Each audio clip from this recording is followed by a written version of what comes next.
So this is why I like to lap the valves, even if it's a used engine. It's a nice seat there. And you look at when I haven't done,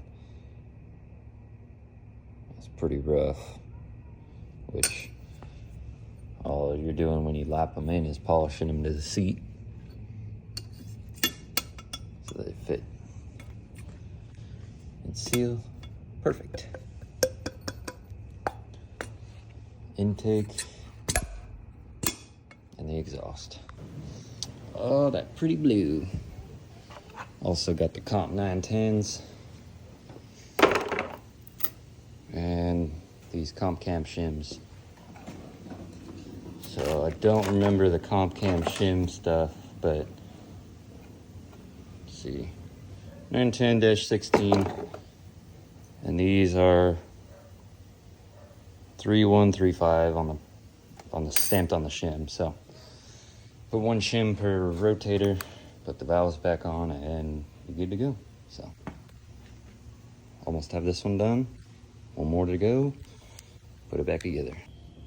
We got one cylinder head on, and really asking this lift to do a lot, or the stand to do a lot. So I gotta find my jack stand, put it up under the front. I don't remember where I put my jack stands. But anyways, I want to at least get the cylinder heads on this thing here so I can lift it up and put it on a stand. Oh, there they are. Right where I left them.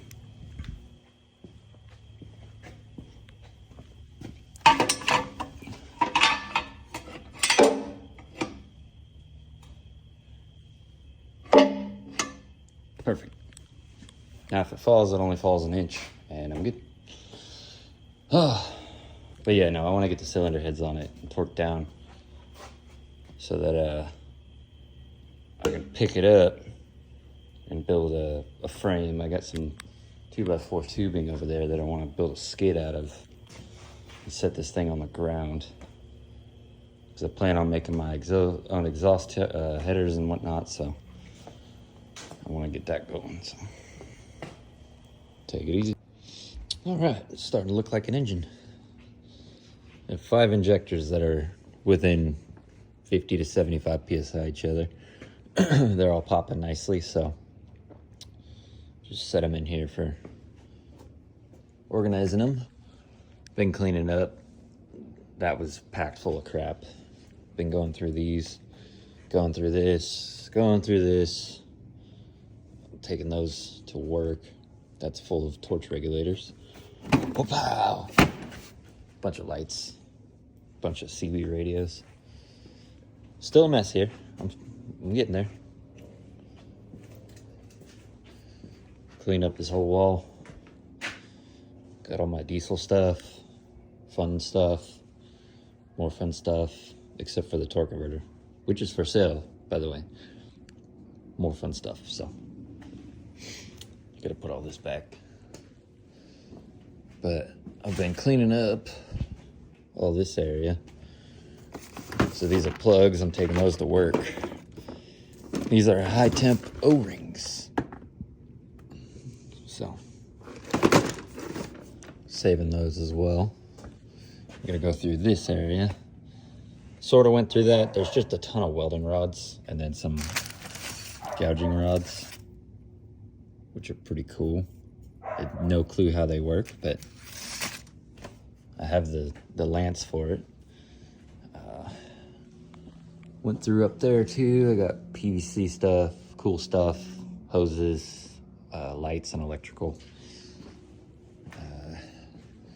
Just been trying to clean this place up. Oh, my 351 Windsor Turbo oil pan. So we're getting there. Working on the engine and also working on the shop, trying to get stuff cleaned up. So yep, all the fun stuff happening. But I gotta clean this up. I just wanted to get here, and now I'm here. So I got lifting eye and a shackle.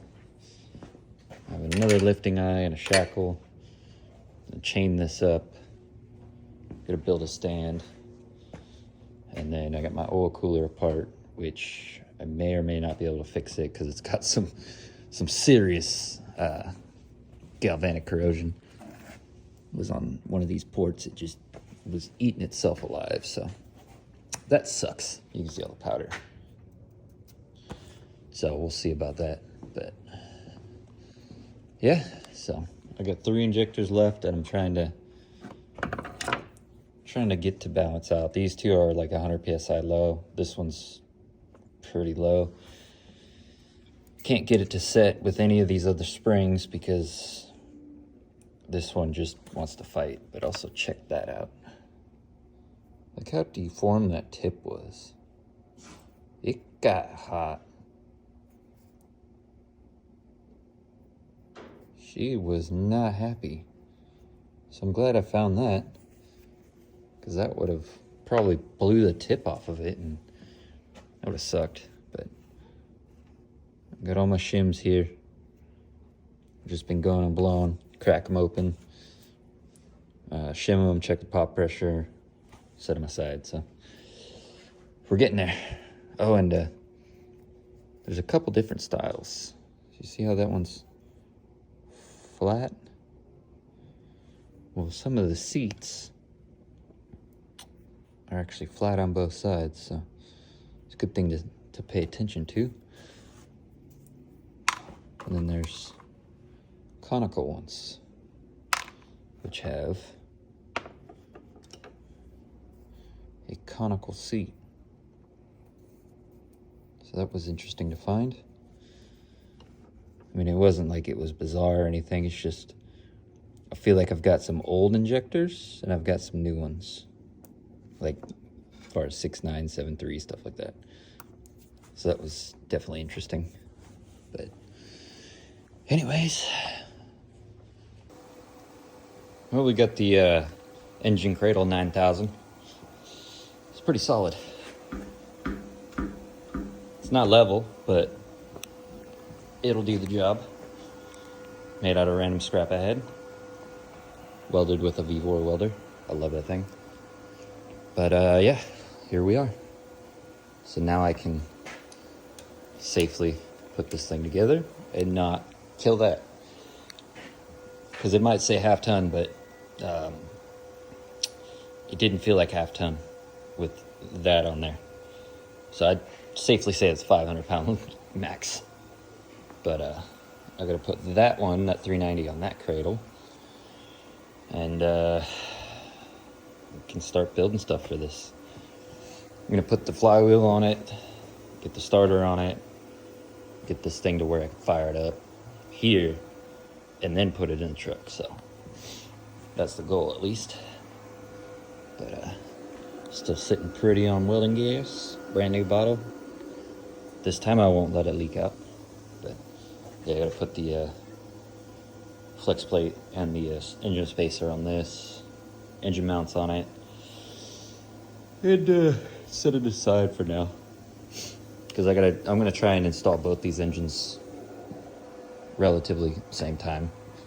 I pulled them out the same day, so theoretically I can get them in the trucks the same day. They won't be both driving, but as long as the blocks are in it, that's the hard part, and I can wheel them around the corner and work on them in front of the shop rather than in the field. So we're getting there, and this is looking a lot more. Words are hard. This is all looking much better. I got the impacts off the ground. If anybody wants to buy these big old things, I got 2 1-inches and 2 3/4. Those are for sale.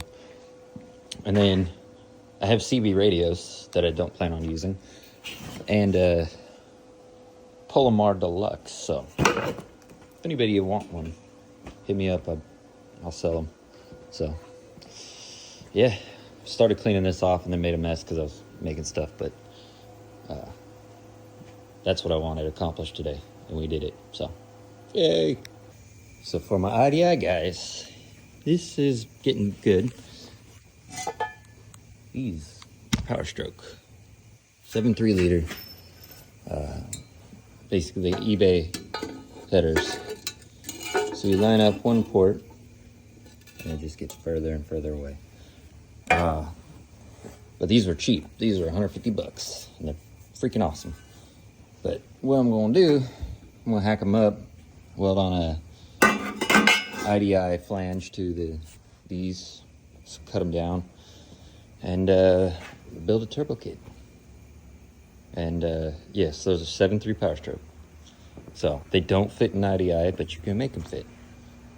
R&D IDI has laser cut flanges where you can build your own headers. So just an FYI, and I've got IDI parts all over the place because I was cramming to get that done, and then that broke down. So I had to immediately switch gears and tear apart a Toyota. So take it easy.